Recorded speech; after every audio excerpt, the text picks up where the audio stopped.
Vamos al siguiente.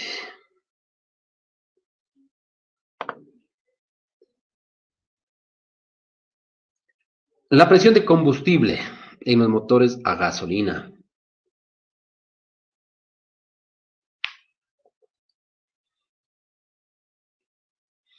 Ahora, aquí difiere mucho la presión de combustible. Para eso nosotros tenemos nuestro instrumento de medición de presión de gasolina y vamos a tener de paso ya por entendido que cada uno de los sistemas son diferentes. Por ejemplo, los TBI de hace 20 años, sistema TBI que trabaja con 15 PCIs. Luego de eso está, ¿se acuerdan del TBI donde venía, donde iba antes del carburador? Luego ya vino el inyector, uno o dos inyectores en el centro del múltiple de admisión y por ahí se hacía la inyección en un solo punto. Luego el sistema MPFI, que es el sistema ya multipunto en los motores siguientes a ese modelo, que funcionan y siguen funcionando hasta ahora con 45 PCIs, un poco más modernos, ya con 55 PCIs y por ahí hay uno que otro modelo con 60 PCIs. Hay un sistema de Chevrolet, no sé si acuerdan las Blazer viejas, que tenía un sistema Vortec. Ese modelo, si no tiene 60 PSI en el sistema de gasolina, pues no se prende sencillamente. Porque ese, aparte del pulso de inyección eléctrico que tiene los inyectores, tiene un inyector mecánico en la punta de esa araña que se llama en ese sistema Vortec. Es un inyector mecánico que se abre con 60 PSI. Entonces, todos esos modelos están ya calibrados con qué presión va a trabajar, por lo tanto, la computadora ya está programada de tal forma que apertura el inyector, pero con una presión constante de combustible en la riel de inyectores o en la línea de gasolina que llega a los inyectores. Hay también por ahí algunas ¿qué será? Excepciones van a ser. Por ejemplo, en Suzuki, por ahí está algún Vitara tres puertas que es un monopunto, pero trabaja con 45 PSI. Bueno, van a decir que le estamos engañando, ¿no? En algunos casos pasa eso, ¿no? No es una regla general. Algunos tienen por ahí sus diferencias. Luego en el sistema GDI, donde encontramos presiones en ralentí, ya encontramos más o menos unas 580 PSIs. Dependiendo la aceleración, esto voy a tener hasta 1500 PSIs. En algunos modelos un poco más o un poco menos, dependiendo la fabricación, dependiendo la marca que hizo ese sistema para un sistema GDI. El sistema GDI, como ustedes saben, es el sistema directo de inyección a gasolina. Entonces, en este caso ya no tenemos nosotros una presión constante, tenemos una presión variable dependiendo la aceleración del motor. Sigan teniendo algunas preguntas que ya vamos a ir resolviendo.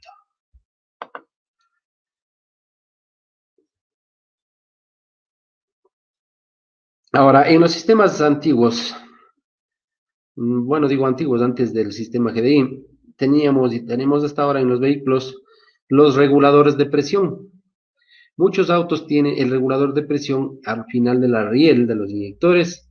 En otros tenemos en el mismo TBI, si es que fuera el caso, y en los modelos ya más recientes tenemos el regulador de presión en la misma bomba, en el mismo cuerpo de la bomba, tenemos acoplado un regulador de presión, que consta nada más de unas cuantas piezas que tenemos aquí anotados. Por ejemplo, ahí tenemos con el 1 la entrada de combustible, con el 2 el retorno hacia el tanque, el 3 la válvula de control propiamente, el 4 va a ser el diafragma, un diafragma de un material parecido a caucho, 5 va a ser la carcasa y 6 va a ser el resorte de recuperación, el resorte antagonista y 7 va a ser la toma de vacío. La mayoría sabe que esa toma de vacío está hecho de tal forma que va a trabajar relacionada con la aceleración del motor. Cuando yo tengo mayor aceleración, voy a tener menor vacío. Por lo tanto, si yo tengo aquí una línea de vacío conectada, la presión va a ser, pongámosle como ejemplo, vamos a tener 45 PSI cuando el motor está en ralentí. Cuando tenemos suficiente vacío, tenemos 15 pulgadas de mercurio en vacío. Entonces, ¿qué hago yo? Cojo y acelero bruscamente. Ese vacío va a caer a cero. Por lo tanto, no voy a tener la ayuda de ese vacío para bajar la presión. Entonces, ese rato se va a incrementar unos 5 psi de presión, que me sirve para cuando yo tengo la aceleración brusca, compense con un poco más de gasolina hacia la combustión del motor. Entonces, para eso está esa manguera de vacío en el regulador de presión. En muchos casos no se le toma mucho en cuenta, pero esa es la finalidad. Otros modelos ya vienen sin esa manguera porque la computadora ya tiene otra estrategia y ya no va a ser necesario ese incremento de presión. Ese rato ya va a tener otro incremento por apertura de inyector por algún lado. ¿Qué les parece, compañeros? Vamos a ver un siguiente tema. El siguiente punto va a ser este. Nada más aquí tengo los instrumentos, ¿no? El instrumento para medir presiones va a ser los que están en el mercado. Por ahí tengo este, dice el sistema de maneces en el mercado. Los acoples que vienen con todo para cada uno de los modelos. Pero eso va a ser un poco costoso y la mayoría de casos, y me ha pasado, se compra un kit para medir presiones, pero viene un montón de cosas que a mí no me sirve porque son para modelos que a mí no me llegan o para modelos que están vendidos en otro lado. Entonces hay que comprar un básico que esté el instrumento con algunos acoples. El resto de acoples es cuestión de irse acomodando dependiendo de los modelos de vehículos que yo voy a trabajar, porque nunca vamos a tener un equipo que le calce a todos los modelos. Aquí en presiones bajas, como es la presión de gasolina, yo puedo adaptar unos acoples, puedo adaptar una T, puedo adaptar un racor y ponerle un manómetro y comenzar a trabajar. Igual yo puedo poner este medidor de presión muy bien asegurado. Puede ser que el sistema me deje medir, yo pueda poner en un racor que viene original de fábrica, o si no, yo tengo que fabricarme mi propia T para acoplar mi reloj. En todos los casos es necesario medir en ruta, hay que hacer una prueba de ruta, y yo puedo adaptar una manguera mucho más larga y llevarme a la cabina el medidor de presión, el instrumento, para yo llegar a determinar en cierta ruta, si es que es en cuesta, en bajada, en aceleración media, en alta, cuándo me está fallando el motor. Y yo compruebo qué está pasando con la presión de combustible.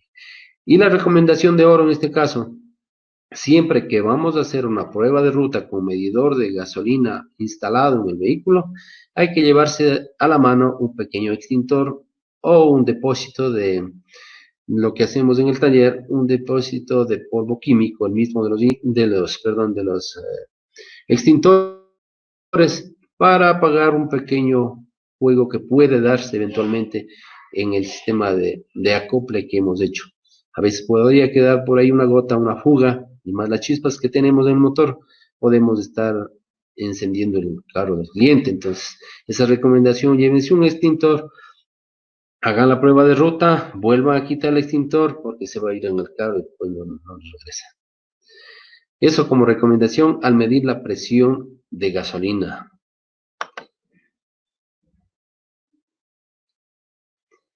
Hablemos un poquito de este sistema de inyección directa que es el sistema GDI. Entonces, aquí en el sistema GDI, lo que hemos podido ver que ya vamos a trabajar con presiones un poco más altas. Y ya la bomba ya no es una bomba cualquiera, es una bomba un poquito más sofisticada. Esta bomba ya no trabaja como en los modelos antiguos, en los sistemas de inyección electrónica. En esta bomba ya está comandada. En la bomba aquí le vemos con el número electrobomba 11. Y está comandada por un módulo de control de bomba, que va a ser el módulo que está marcado con el número 10. Esta bomba le va a dar pulsos de corriente a la bomba solamente lo que es necesario. En este caso aquí ya no tengo yo el desperdicio de una presión mediana y que todo el resto tenga que regresarse al tanque. Aquí yo voy solo a elevar la presión necesaria dependiendo del consumo, dependiendo de la necesidad necesidad de la bomba de alta. Entonces, la computadora que está marcada acá con el número 9, me parece, es la encargada de activar mediante una red de pulsos al módulo para que este módulo se encargue de mandar la corriente necesaria para el giro necesario de esa bomba y eleve la presión que requiere el sistema, la presión de baja. Porque aquí ya tenemos en el sistema de presión de baja, ya vamos a tener por ahí un sensor de presión y vamos a tener también un sensor de presión de alta. El sensor de presión de alta está ya en el riel, marcado como número 1. Por ahí está el inyector marcado con 2. Y por ahí tenemos la bomba de alta que está marcado con el número 4, que es una bomba mecánica movida por una leva del árbol de levas. Entonces, esta bomba de alta recibe la presión de baja, que normalmente va a ser entre 50 60 PSI de baja, y esta va a incrementar ya la presión para trabajar en el sistema de alta, ya como habíamos dicho, por ahí por las 500 libras, después va a subir hasta unos 1000 y pico, dependiendo la aceleración del motor. Pero acá esta presión se maneja dependiendo la aceleración del motor. Entonces, la unidad electrónica de control, la ECU, la computadora, como queramos llamarle, es la que va a determinar la presión a la que va a trabajar la bomba de alta. Porque ya tenemos en todos los modelos, ya tenemos un sensor de presión de alta. Y también en modelos antiguos, no tan antiguos, en los sistemas que tenemos ya este tipo de bombas comandadas por un módulo de control, tenemos un sensor de presión de riel. Entonces, si la computadora sabe qué presión está en el riel, va a tener que aumentar o bajar las RPM de la bomba para que suba o baje la presión de la misma. Entonces, esas bombas ya no son unas bombas que podamos cambiarlas una marca por otra, tiene que ser una bomba específica porque ya tiene que trabajar ligada con el módulo de control y con la computadora. Entonces, eso también hay que algún rato seguir tratando del sistema GDI, que es muy interesante, y ya en nuestro mercado ya tenemos algunos vehículos como Mazda, Mitsubishi, por ahí, de algún Ford. Eso como un resumen rapidito del sistema GDI. Igual, podemos medir estas presiones con un manómetro, ¿no? También podemos instalar manómetros en la presión baja y ya en la parte de presión alta tenemos que ayudarnos con un escáner. Hay escáneres de todo, hay escáneres baratos, buenos, originales, el de marca Patito, el de la marca del auto, y todo dependerá de las posibilidades y del mercado en que nos encontremos, pero siempre va a haber un escáner para que nosotros podamos ingresar por el socket W2 a esa computadora del auto y poder medir presiones, así como el resto del flujo de datos que nos puede permitir leer ese vehículo. O sea, el escáner va a leer lo que el vehículo le deje leer. No siempre el escáner es la maravilla, ¿no? Si el escáner es muy bueno y el auto no deja leer, no, igual no se va a poder.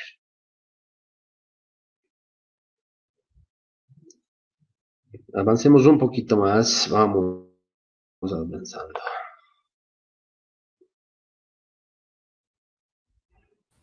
Jaime, hay acumuladas bastantes inquietudes, bastantes preguntas. Yo creo que sería prudente solventar algunas de ellas ya. Vamos con las preguntas, no hay problema. A ver, vamos a... bueno, como ya les hemos comentado, ¿no? Entenderán de que el tiempo un poquito en este tipo de conferencias es limitado. Si alguna pregunta por ahí se nos escapa, sabrán disculpar. Vamos a tratar de resolver a lo mejor las más relevantes. Hay preguntas que son muy parecidas, entonces por ahí vamos matando 2 o 3 pájaros de un tiro, ¿no? Al responder alguna de las preguntas. A ver, dice Rubén Meneses, para medir la presión del turbo, ¿qué manómetro debo utilizar? Aún no llegamos al turbo. En este punto vamos a hablar de ese. Uh-huh. Digamos. Ya, Lo dejamos para luego. Francisco, en los vehículos actuales, como poseen sensores ya sea de entrada de aire, presión de aceite, ¿es posible hacer uso de los datos en vivo del escáner? Sí, pero no, por ejemplo, hay datos que no se convence, por ejemplo, hablando de presión del barométrico, presión de admisión. Puede ser que a veces el escáner toma una media, el sensor se va de rango y el escáner toma una media para mantener el vehículo en funcionamiento, puede darnos código de falla, pero él está viendo una medida. Entonces, a medida de ese rato ya no es confiable. Yo tengo que poner un medidor y ver realmente qué está viendo ese sensor.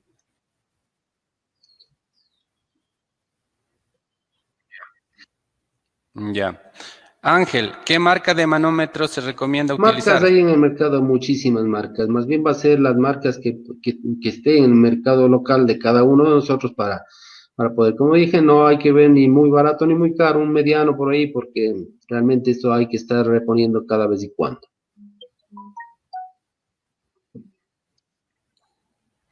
Ya, bueno, ahí, por ejemplo, de las que yo conozco, por ejemplo, una de las más representativas podría ser Mitivac, ¿no? Pero bueno, como menciona Jaime, eso ya depende un poco del Hay país, del marcas, sector. hay Jefferson marcas Catota nos dice, Victor, ¿hay algún Bosch. rango que exista en el vacío de la admisión? Eso ya lo vimos, ¿no? Sí, ya dijimos, el rango va a ser, Te depende de repito, la altitud. Jefferson Catota dice, exacto, sí. Depende de la altura. Normalmente a nivel del mar, más o menos vamos a tener alrededor de 20 pulgadas de mercurio, ¿no? Y ese vacío, medido con el vacuómetro, va a ir disminuyendo conforme vamos subiendo en altura. Aquí en Quito mencionaba Jaime que estamos más o menos alrededor de 14 pulgadas de mercurio. Yo diría que entre 13 a 15 es lo más común ver, ¿no?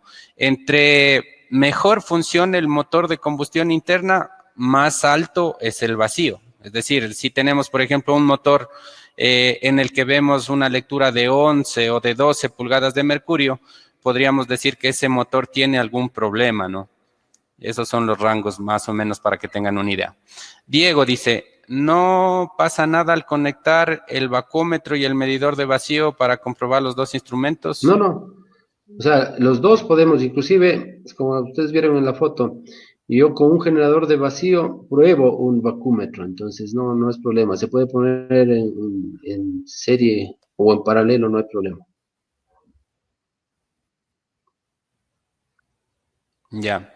Christopher León dice, para tener una lectura correcta, ¿se debería conectar el vacúmetro en cada cilindro o en la entrada de admisión No hay forma principal? de medir por cilindros. Esto se va a medir en una línea principal de vacío.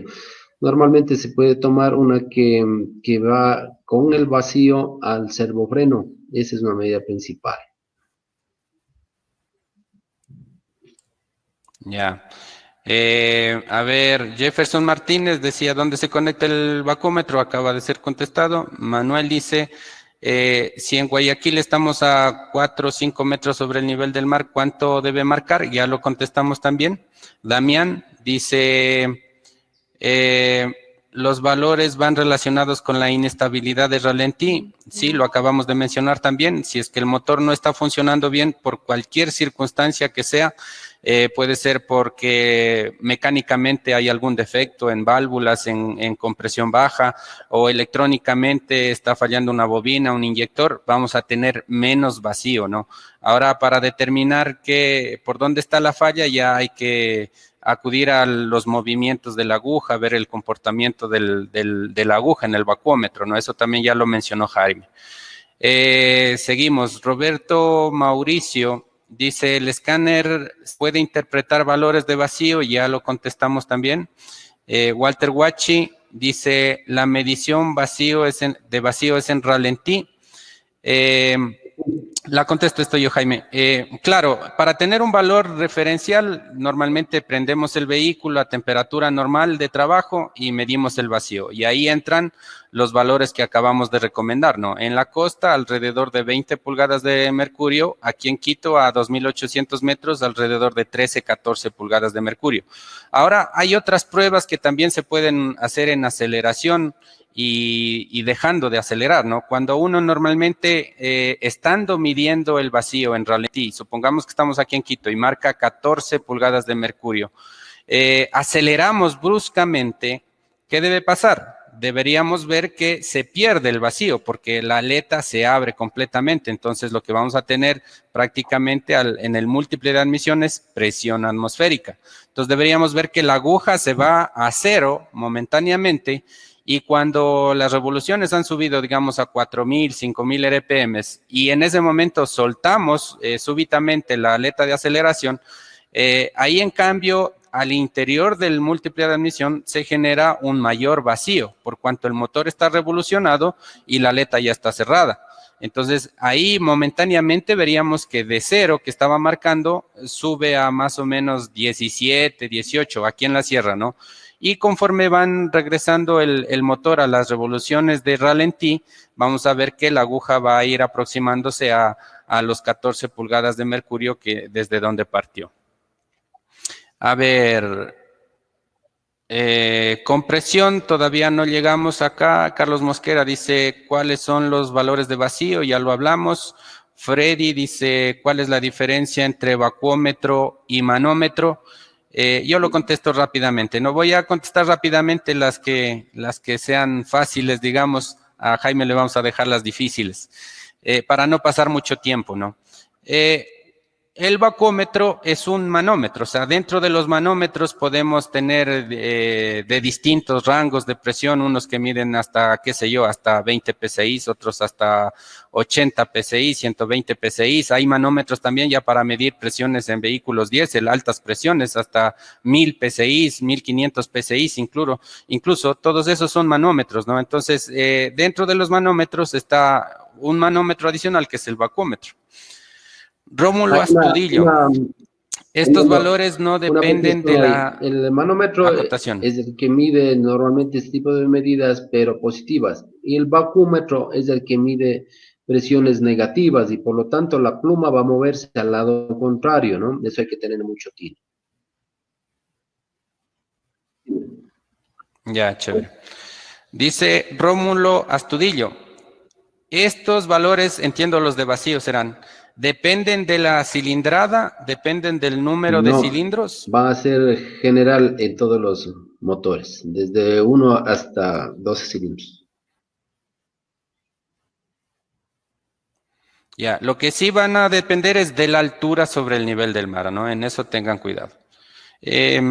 Cristian dice, el vacío se podría considerar un parámetro normal entre 12 a 15 milímetros de mercurio. Ya lo comentamos, ¿no? Depende de la altura. En Quito, normal alrededor de 14, en la costa alrededor de 20. Freddy Alberto, cuando tenemos un catalizador tapado, ¿cómo será el valor de vacío en el Bajo, vacuómetro? va a ser bajo. Falta llenado de cilindros y por lo tanto vamos a tener un bajo vacío. Pero ya vamos a llegar al lado de los catalizadores. Ya. Rommel dice, para medir la presión de gasolina, ¿se debe hacer en frío o en Igual, caliente? dependiendo cuándo es la falla. Yo puedo medir en cualquier condición.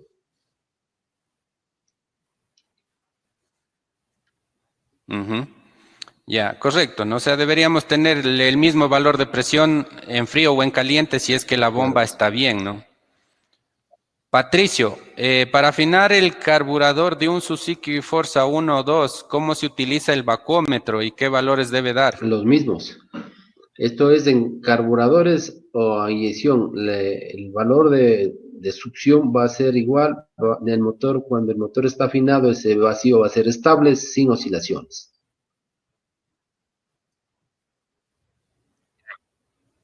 Ya, a ver, ¿qué más? El sistema Vortec, corresponde a un sistema LE-Jetronic o un No, L-Jetronic. esos están fuera de esta explicación. Los Jetronic, esos son antes de la inyección electrónica. Así es. Vortex, simplemente una acotación, ¿no? Es un sistema que yo diría que es exclusivo en la marca General Motors, vehículos de procedencia venezolana, americana, que simplemente tienen, yo digo, dos juegos de inyectores, ¿no? Los inyectores, perdón, convencionales eléctricos o electrónicos activados por pulso desde la computadora, pero más adentro, ya prácticamente dentro de la admisión, tienen una especie de araña, donde en la punta tienen unos inyectores que se abren por presión hidráulica. Entonces, los sistemas Vortec, o en los sistemas Vortec es importantísima la presión de la bomba, ¿no? Debe ser idealmente 60 PSI, ¿no? Para que los inyectores de la punta se abran. Si no, no. Si la presión no llega a eso, normalmente los inyectores de la punta no se abren y el Yo carro no no sé. enciende, ¿no? Gilberto Tirira, el de inyector electrónico, ¿a cuánto PSI apertura? ¿Cuál será ese electrónico? Ahora, No, no está muy clara la pregunta. Me imagino que se refiere a los inyectores convencionales, ¿no? Bueno, un inyector convencional, mientras tenga un poquito de presión, yo diría, no sé, 3, 4, 5 PSI, y se le dé un pulso de activación, él ya va a dejar pasar el combustible. ¿Sí? No se abren por presión, como los que acabamos de mencionar de los sistemas Vortec, ¿no? Con un poquito de presión que haya, cuando se le aplique el positivo y negativo por los terminales de conexión del inyector, ya si es que la presión es baja, obviamente a lo mejor comienza a gotear, pero si tenemos buena presión, pues ahí es donde se produce ya el chorro o el spray de salida del inyector. Víctor dice, en el sistema TBI, ¿qué sucede cuando tiene menos de 15 PSI? siempre el mismo efecto de falta de potencia y de todo lo que conlleva cuando hay falta de combustible. El mismo efecto que va a hacer en todos los modelos. Puede ser el TBI, el multipunto, cualquiera de ellos. Entonces, lo que hacemos al medir presión de combustible es descartar las posibilidades, ¿no? Si yo mido presión de combustible y veo que está dentro de los parámetros, me olvido de ese punto y busco el siguiente, que puede ser cualquier otra causa que puede estar afectando a la potencia de mi vehículo que estoy tratando. Avancemos un poquito más rápido que nos va a sobrar sistemas. Las preguntas repetitivas les vamos a dejar Sí, ya. A ver, déjame buscar alguna pregunta más relevante acá. Esta podría ser, Gonzalo dice, si el regulador de presión está en mal estado, ¿qué pasa con la presión de Ya, si combustible? el regulador va a tener algunos daños. Es posible que quede trabado, atascado, vamos a tener una presión excesiva. Es posible que también se daña abierto, va a caer la presión, obviamente. Y alguna falla común que se da también es si el diafragma se rompe, la gasolina va a pasar a través de la línea de vacío que está conectado a la admisión y vamos a tener un terrible ahogamiento del motor y caída de presión.